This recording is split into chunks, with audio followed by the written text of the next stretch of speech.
Play out हो रहे हैं. Trideep Bhattacharya, co-CIO of Edelweiss, is also joining us today.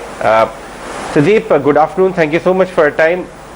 ये जो ग्लोबल क्यूज इरप्ट होके आए हैं इस समय, उस पे आपका क्या व्यू बन रहा है, और स्पेशली इन लाइट ऑफ काफ़ी अच्छे खासे गेन्स तो हैं ही, तो ग्लोबल क्यूज फ्लोज टेपर भी शुरू होने वाला है. आप इन फैक्टर्स को कैसे ऑब्जर्व कर रहे हैं? First of all, good afternoon and wish all your viewers a little late, but we're still very happy New Year, and thanks for inviting me to your show. मेरे हिसाब से अगर आप 2022 को देखें तो इसको दो भाग में डिवाइड किया जा सकता है. फर्स्ट हाफ ऑफ 2022 में मुझे लगता है कि ये जो ग्लोबल क्यूज आपने कहे, so what are those three? They would include a pace of policy normalization, जैसे यूएस में आपने इंटरेस्ट रेट हाइक की बात करी, जो टेपर की बात करी वो. सेकेंड, ये ओमाइक्रॉन रिलेटेड इश्यूज जो कभी the count related increases and it bothers the market.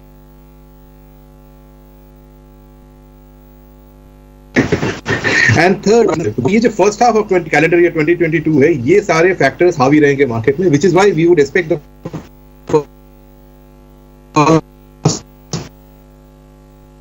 to be volatile. But इसमें जो big picture है, अपनी बात कंप्लीट करिए. Big picture is that from a 2 to 3 year perspective, for the first time India की जो इकोनॉमी में जो ग्रोथ प्रोस्पेक्ट्स है वो स्ट्रॉन्ग देखने को मिला, एंड अर्निंग्स अपग्रेड आना शुरू हो जाएंगे. So I agree with you कि नियर टर्म में ये global cues will be important part of the market, but at the same time for medium term investors मैं ये बोलना चाहता हूँ कि एटलीस्ट मेरे पॉइंट ऑफ व्यू से we are constructive on equities in 2022, though we are well prepared for a higher volatility जो अभी आपको मार्केट में देखने को मिल रहा है.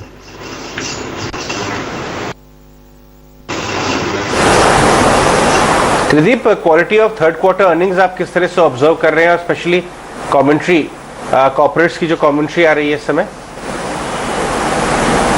देखिए, very good question Ajay. I would say that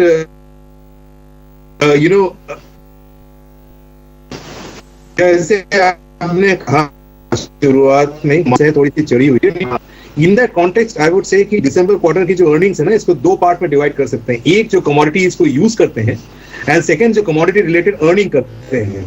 तो कमोडिटी रिलेटेड जो यूजर्स हैं, जिसके रिजल्ट्स अभी आए नहीं है, उनमें आपको मार्जिन प्रेशर देखने को मिलेगा वाई ऑन वाई, और जो कमोडिटी रिलेटेड अर्नर्स हैं उसमें आपको गेन देखने को मिलेगा, because commodity prices have been high in the last quarter. ये तो हो गई पुरानी कहानी. But from here on, from an outlook standpoint, मेरे हिसाब से the commentary might include that the prices are gradually easing in some pockets with regards to commodities, and hence overall should bear good outcome from a commentary standpoint. But number जो होंगे, इसमें आपको एक dichotomy देखने को मिलेगी. जो use करते हैं जैसे एशियन पेंट्स, और जो क्या बोलते हैं कमोडिटी रिलेटेड अर्नर्स हैं जैसे Tata steel, JSW.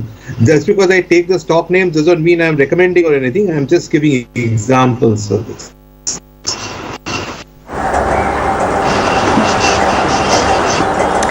All right, good afternoon, Trideep. Pleasure to have you on Swadesh. Priyanka here. एक चीज आपसे समझना चाहेंगे, क्योंकि अभी आप भी क्लियरली कह रहे हैं कि शायद second half of the year better रहेगा, यानी पहले फर्स्ट हाफ में हम वॉलेटिलिटी देखने को मिल सकते हैं, लेकिन क्या बड़ी रीजन होंगे इस वॉलेटिलिटी के? एफआईज का क्या जो एक इजी मनी था, क्योंकि इंटरेस्ट रेट बढ़ना तय है, इस पे कोई डिबेट ही नहीं है, तो क्या बड़े रीजंस क्या देख रहे हैं आप, जिसकी वजह से हम देख रहे हैं कि वॉलेटिलिटी रह सकती है? क्या एफआईज का पैसा इस साल इजी मनी नहीं होगा, वहां कम होगा, डीआईज निगेट करेंगे, कैसा सिनेरियो रहेगा इस बार जो 2022 का मार्केट है, ये काफी स्टॉक स्पेसिफिक होने वाला है मेरे हिसाब से, एज अपोज टू 2021 और सेकेंड हाफ ऑफ 2020 जो कि मैक्रो रिलेटेड था. इसका मतलब ये कि over the last 12 to 18 months हमने देखा कि कैचअप ट्रेड, जो सेक्टर्स नहीं चले वो चले, फिर उसके बाद सम सेक्टर्स में ओपनिंग अप ट्रेड होना शुरू हुआ. तो ये सारे फैक्टर्स, बेस कम था, ये सारे फैक्टर्स प्ले आउट हो गए.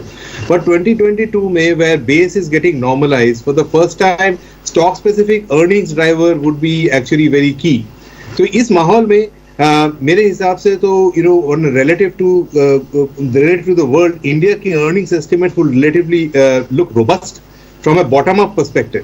But from a top down perspective ये पहला साल होगा जहां पे इंटरेस्ट रेट थोड़े से बढ़ेंगे, तो हमारी फ्लो फैक्टर जो है इस साल शायद थोड़ी कम हो as oppose to what we were used to in 2021, but the bottom up picture would be better. So ये थोड़ा एक दूसरे को बैलेंस करता हुआ नजर आएगा, एंड इन दोनों के बीच में the stocks that will do well would be the rally और the market will be driven by very stock specific factors जहां पे अर्निंग्स अपग्रेड आने वाले हैं। तो इस बार कोई बड़े मैक्रो थीम शायद ना हो, बट बॉटम अप थीम्स काफी सारे होंगे जो अपने को हम लोग खेल सकते हैं एज इन्वेस्टर्स।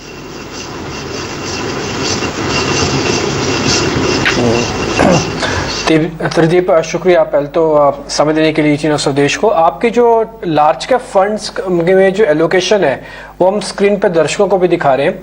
मेरे इसमें दो सवाल हैं। पहला, एक तो जो कोर सेक्टर की इकोनॉमी से जुड़े हुए शेयर हैं जिसमें हम सीमेंट काउंट करते हैं, वो आपके पोर्टफोलियो में बहुत कम है, 3.5% का एलोकेशन है। एक तो त्रिदीप ये जानना है कि ऐसा क्यों है, आपको सीमेंट पे इतना ट्रस्ट नहीं है कि वैल्यूएशन महंगे, प्रॉब्लम कहाँ है?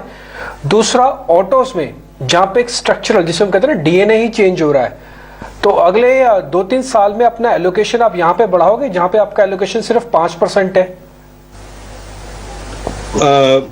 At the end of the day, the answer first of all with regards to अगर हम अपने sector को versus benchmark देखें, then we would be overweight cement in most of our funds, and we would be basically neutral to marginally overweight on autos.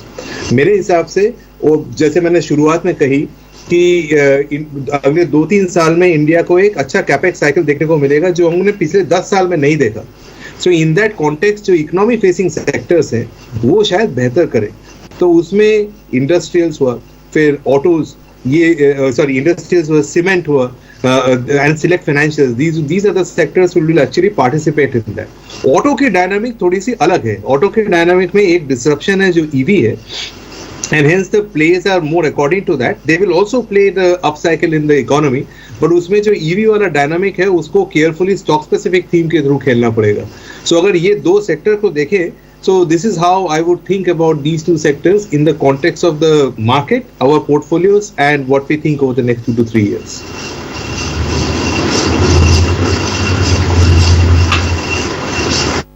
Pradeep, Mansi Dave this side, welcome to the show, pleasure to have you. Insurance space पर मैं आपका नजरिया एक बार जानना चाहूंगी, जहां पर हम तमाम स्पेस सेक्टर्स के बारे में और उनके आउटलुक समझने की कोशिश कर रहे हैं।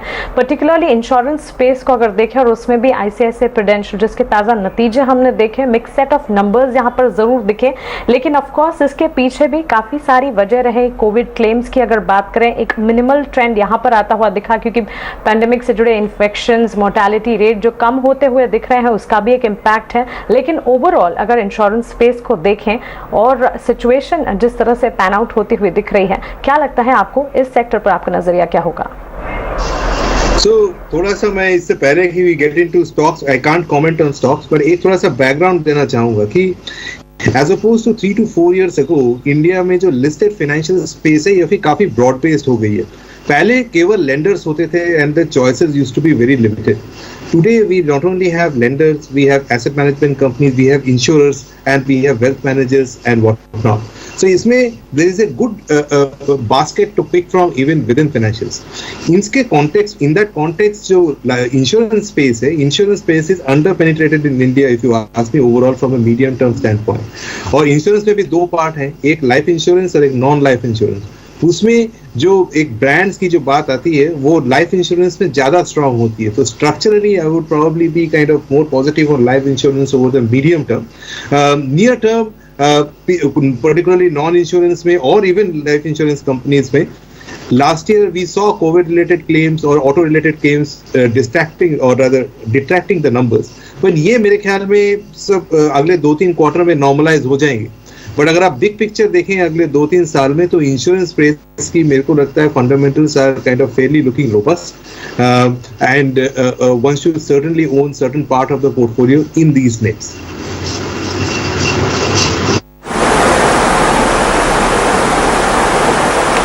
त्रिदीप, बजट 2022 बस अराउंड द कॉर्नर ही है, आपकी क्या एक्सपेक्टेशंस है?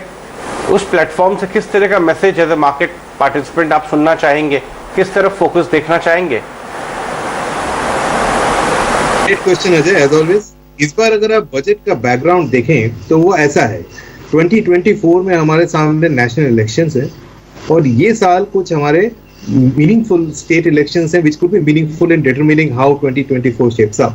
So if I put that in the context, I would say that it would be a balanced budget between capex thrust and relief. So keeping that 2024 elections in mind, अभी अगर capex thrust कुछ दिखाएं तो उसके शायद नतीजे result election के पहले आए, and hence in that context it might help the macro narrative from that standpoint. So I would expect some bit of capex thrust to come through, whichever PLI schemes, whichever way it comes around. Second, from a populist standpoint, given that there are elections around, कुछ तो relief measures आएंगे मेरे हिसाब से. Relief measures could be particularly in the low income segments, agriculture related areas, and travel vertical जहाँ पे and SMEs particularly जहाँ पे कि business कोविड के चलते काफी impact हुआ है. So in areas में कुछ stops, कुछ release measures आ सकते हैं which might, from a company standpoint be negative in the short term, but would be good for the individuals overall for this point of view. जो fiscal deficit का आंकड़ा है उसमें इस बार India is kind of in a fairly comfortable bucket. So थोड़ी बहुत spending की जगह है, which is why I think that these are the areas that they would spend. Overall, I would expect it to be a fairly balanced budget.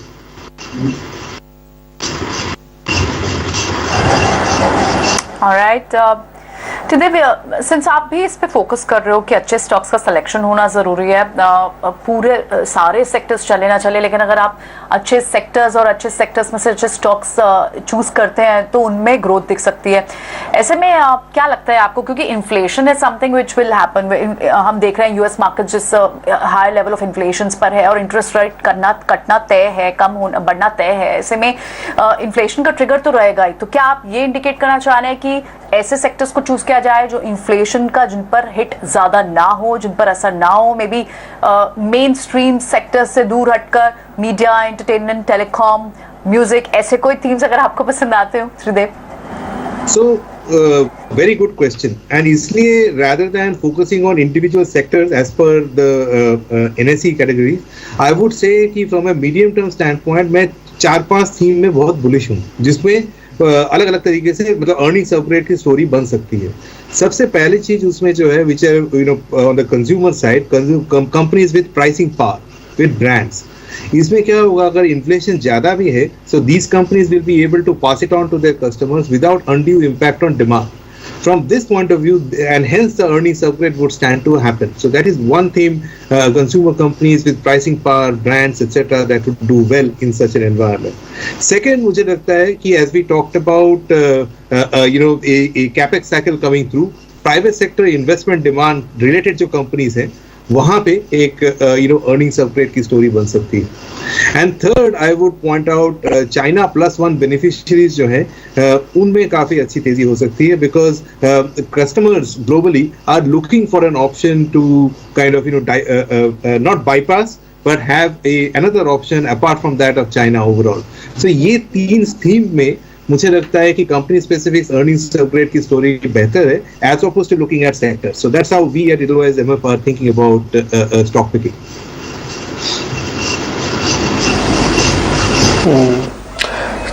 तरजीब, पिछले 2-3 दिन से जिस मुद्दे से शायद थोड़ा इंडियन मार्केट वरीड भी है, वो है क्रूड का एकदम से सडन राइज होना. इस पे आपका टेक क्या है? ये डाइजेस्टेड है क्या 95 तक का क्रूड? क्योंकि इंडियन इकोनॉमी अब तो SIP इतना आता है 11,000 करोड़ रुपए का, तो मार्केट और इकोनॉमी में जो फर्क है, यानी कि मार्केट थोड़ा पहले देख रहा है सब चीजों को, तो $95 तक का क्रूड भी डाइजेस्टेड है क्या मार्केट्स में? मेरे हिसाब से ये शॉर्ट टर्म जो मार्केट मूवमेंट है ये बहुत प्रेडिक्ट करना बहुत ही डिफिकल्ट होता है. But I would say something like this, अगर ये 95 या $100 का अगर अपन राउंड फिगर पकड़ लें, अगर 100 का राउंड फिगर अगले 6 महीने रहा, it is certainly not digested even for that matter 3 months.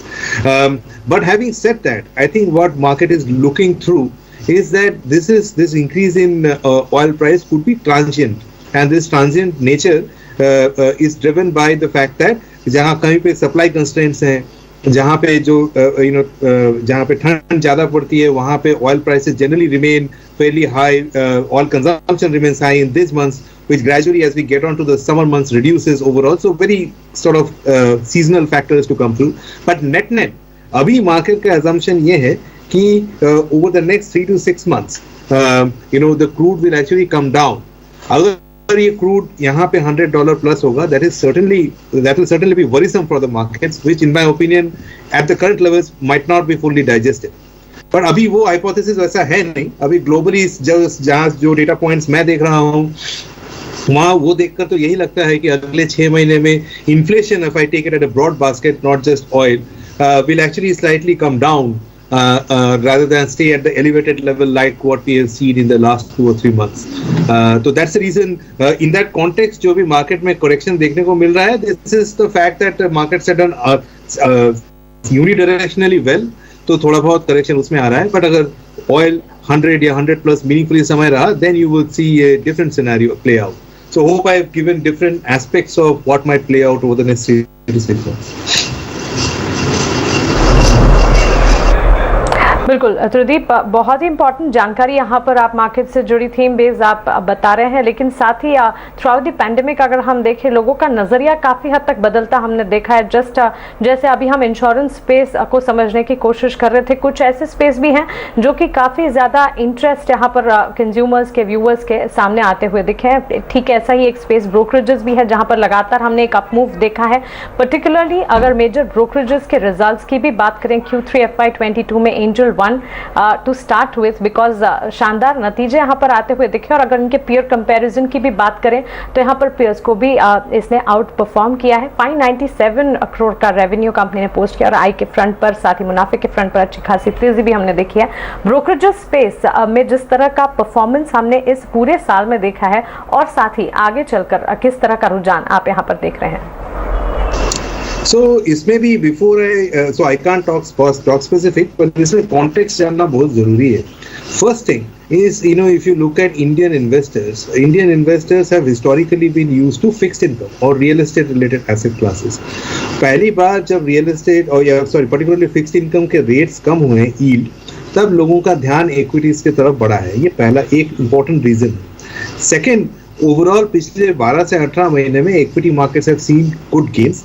A lot of work from home has happened, and the number of accounts, number of accounts of new investors which have come to the markets have risen north to, multiple times. So ये सारे trends का जो नतीजा है वो आपको इन brokerage firms के results में देखने को मिल रहा है. So there are two parts to this. One is a structural trend, which is people getting more involved in equity markets, and this is a direct form of equity investment. क्योंकि work from home था, job situation भी different थी, तो इसलिए वो उसका एक boost है, which is a cyclical boom period from a brokerage standpoint. The second point is the structural bit. As people getting more interest into equity markets, they think that equities would be structurally as a good asset class to make money versus other asset classes. वो sustain होने वाली है. इन दोनों के बीच में we have to decide where the valuations really lie and make the call with regards to the stock accordingly. But some of these positivity in some of the numbers, in my opinion, if you look at from a 1, 2, 3 year perspective, that might actually sustain. Some part which is a cyclical boom part, they might come out. But net, the structural boom period for Indian investors getting into equities would be actually quite positive.